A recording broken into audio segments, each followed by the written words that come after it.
Let me ask you a question that goes beyond medicine, into the heart of human experience. What happens when you're told something fundamental about your body is broken? And not just temporarily broken, but irreversibly failing. For millions upon millions of people, a diagnosis of type 2 diabetes delivers precisely this message. It often comes wrapped in a specific, decades-old narrative. You've likely heard it or felt its weight. Your pancreas is giving out. The insulin-producing beta cells are dying. They're burning out and fading away, and once they're gone for good. This is a lifelong, progressive condition. This story isn't just clinical. It's profoundly personal. It shapes identity. It whispers, "Your body has betrayed you." It frames the future as a narrowing path of increasing medications, mounting complications, and managed decline. This narrative, while intended to convey seriousness, can also seed a deep sense of helplessness. It places the problem in a tiny, inaccessible organ, framing the solution as external: pills and injections to replace what's been permanently lost. But what if this story, born from partial understanding, is fundamentally misleading about the cause? What if, by focusing exclusively on the pancreas as the failed actor, we've been missing the true director of this play? The systemic condition that creates the pancreatic distress we see. Emerging from a convergence of research, from advanced imaging studies to detailed metabolic trials, is a revolutionary recalibration. The growing scientific consensus suggests that for most type 2 diabetes, the primary driver is not an intrinsically defective pancreas. The engine of the disease is systemic insulin resistance. The beta cell dysfunction is not the opening act, it's a tragic, late-stage consequence. And here is the most crucial distinction of all. Consequences can often be altered when we change the circumstances that created them. This isn't about trading one simplistic story for another. It's about embracing a more complete, more complex, and ultimately more hopeful biological truth. Understanding this distinction is the difference between managing an inevitable decline and addressing a modifiable cause. It's the difference between feeling like a passive patient and becoming an active participant in your metabolic health. Let's unravel this new story together, with compassion for the old narrative and clarity about the new science. To truly grasp this, we need to move from abstract terms to a living, working model of your body. Let's imagine your metabolism as a vast, beautiful, intricate city. After a meal, especially one rich in processed carbohydrates and sugars, delivery trucks filled with glucose fuel enter the bloodstream highways.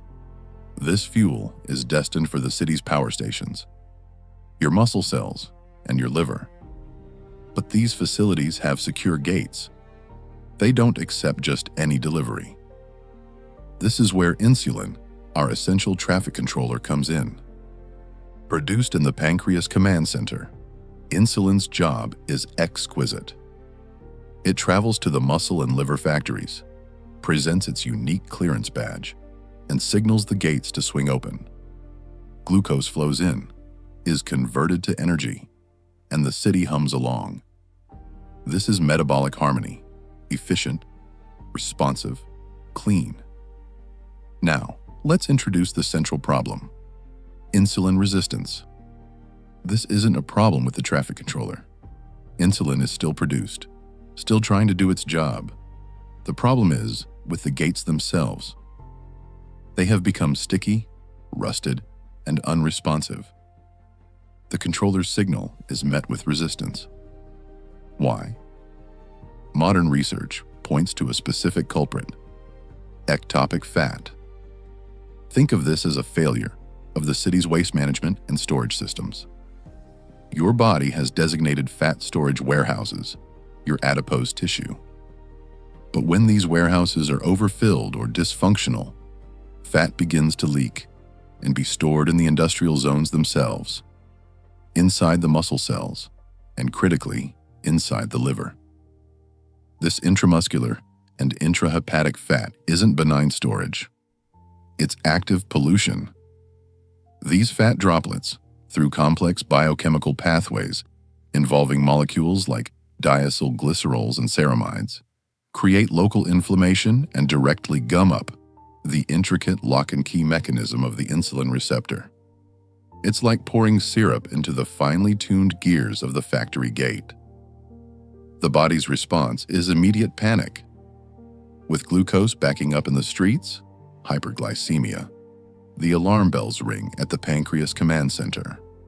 The order is shouted, "Send more controllers! Overwhelm the gates with sheer numbers!" The pancreas, ever loyal, obeys. It enters a state of hyperinsulinemia, flooding the system with excess insulin to try and force glucose into the resistant cells. This brute force approach can maintain the illusion of normalcy for years. Blood sugar levels might stay borderline or only slightly elevated. This is the long, silent shadowland of prediabetes. The Diabetes Prevention Program Research Group meticulously showed that this state of high insulin resistance and compensatory hyperinsulinemia is the dominant early defect, present for up to a decade or more before diagnosis. The pancreas is working overtime, shouting into a resistant void, while the real problem, the rusted, sticky gates, goes unaddressed. This brings us to the pancreas, the organ that has shouldered the blame for so long. In the old story, the beta cells are fragile, prone to failure. The new understanding paints a very different picture. They are resilient heroes, pushed beyond their limits by a hostile environment. Imagine those beta cell technicians in our command center. For years, they've been working triple shifts because of the emergency. But now, the crisis outside has breached the walls. Their workspace is becoming toxic. They are bombarded on 3 fronts. First, glucotoxicity. Chronically high blood glucose isn't just a number. It's a corrosive substance at the cellular level. It generates oxidative stress, akin to internal rust, damaging the beta cell's delicate machinery for insulin production. Second, lipotoxicity. The same fatty acid sludge polluting the muscle and liver gates now circulates back to the pancreas itself. Research using advanced MRI techniques has shown that people with type 2 diabetes often have excess fat inside their pancreas. This fat directly impairs the beta cell's ability to sense glucose and respond appropriately. Third, low-grade systemic inflammation. The inflamed state created by ectopic fat releases chemical signals that are toxic to beta cells, further disrupting their function. Under this relentless toxic siege, what happens? The beta cell doesn't simply explode. Landmark studies, including seminal papers in Cell Metabolism and Diabetes Care, reveal a more nuanced fate.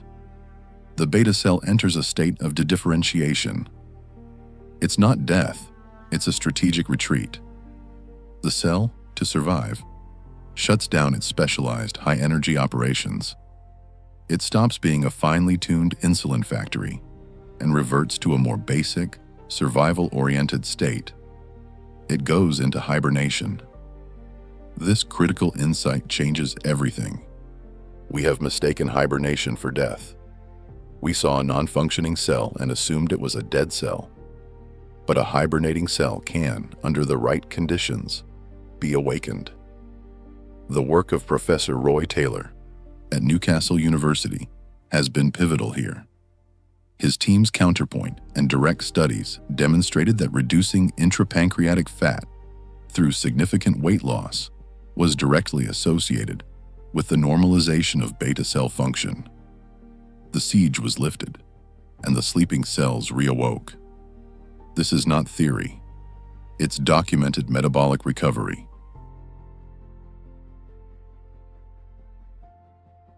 Now, we arrive at the most empowering question.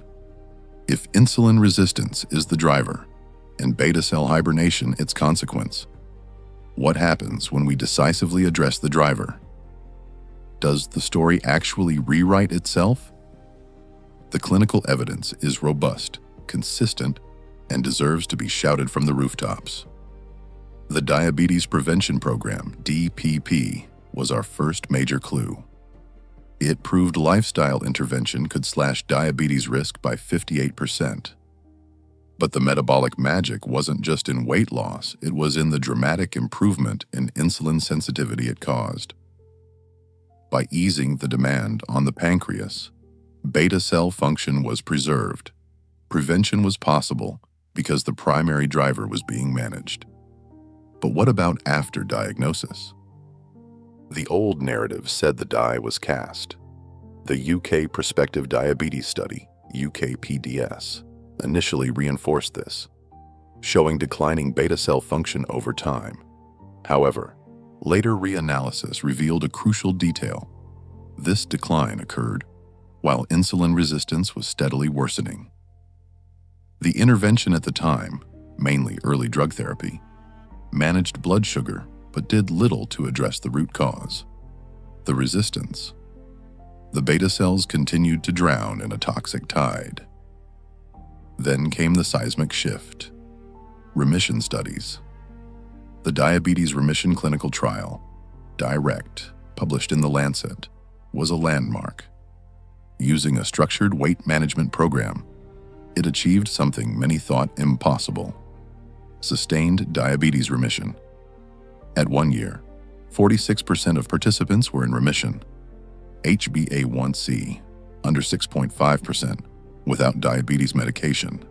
At 2 years, 36% maintained it. How?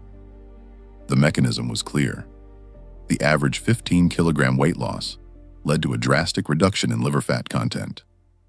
As liver insulin sensitivity was restored, the pancreas's workload plummeted. The toxic tide of fat receded from the liver and the pancreas itself. Beta cell function, once thought lost, recovered. This is not a one-off. A 2022 comprehensive meta-analysis in Diabetologia reviewed multiple remission trials and concluded, the recovery of pancreas function is the key determinant of remission of type 2 diabetes following dietary interventions. The science is unequivocal. The trajectory of type 2 diabetes is not a predetermined one-way street. For a significant proportion of people, it is a metabolic imbalance that can be rebalanced. The hibernating potential for recovery exists within the pancreas, waiting for the storm of insulin resistance to pass. So, where does this leave us? Standing at the intersection of old stories and new science. With a new map and a new compass for the journey ahead, the new story of type 2 diabetes is this. It is fundamentally a condition of impaired metabolic flexibility, driven at its core by insulin resistance, often manifesting as ectopic fat storage. The pancreas is a critical participant, often the most visibly wounded, but it is not the origin of the disease. This reframing is transformative. It changes our entire approach. Medications that lower blood glucose remain vital, protective tools. They are the lifeboats that keep us safe while we repair the ship. But our parallel, primary mission must be to repair the ship itself, to improve systemic insulin sensitivity and drain the ectopic fat that fuels the resistance. This is where your power resides. Your most effective tools are not found solely in a pharmacy. They are woven into the fabric of daily life. They are levers of metabolic health, nourishment. As information, it's about shifting from a calorie-centric view to an insulin-centric view. Prioritizing whole, fibrous, minimally processed foods sends a calm, clear signal to your metabolism, minimizing the glucose surges and fat spillover that clog the system. Movement as medicine. Physical activity is a potent insulin sensitizer. It doesn't require marathon running. It's about consistency, regular walking, strength training that builds metabolically active muscle, and simply reducing sedentary time. Each movement helps clear glucose from your bloodstream independently of insulin, giving your overworked traffic controller a break. Sleep and stress. As foundational physiology, chronic sleep deprivation and unmanaged stress keep cortisol elevated. Cortisol tells your liver to pump out glucose and directly promotes insulin resistance. Prioritizing sleep and cultivating stress resilience are not lifestyle luxuries. They are non-negotiable metabolic therapies. Patience and the long view. Metabolic repair is not an event.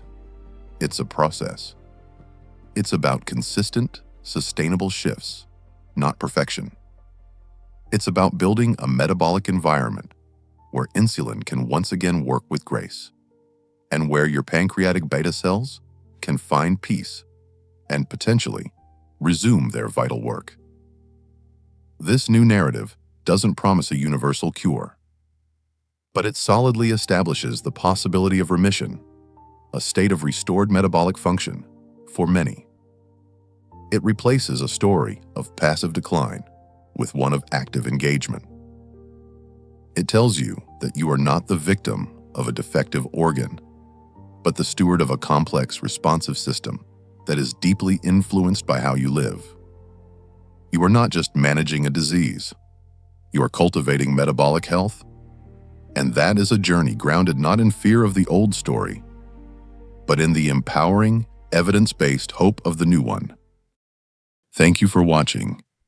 Please like, share, and subscribe as we dive deeper into the world of longevity and restoring your metabolic health.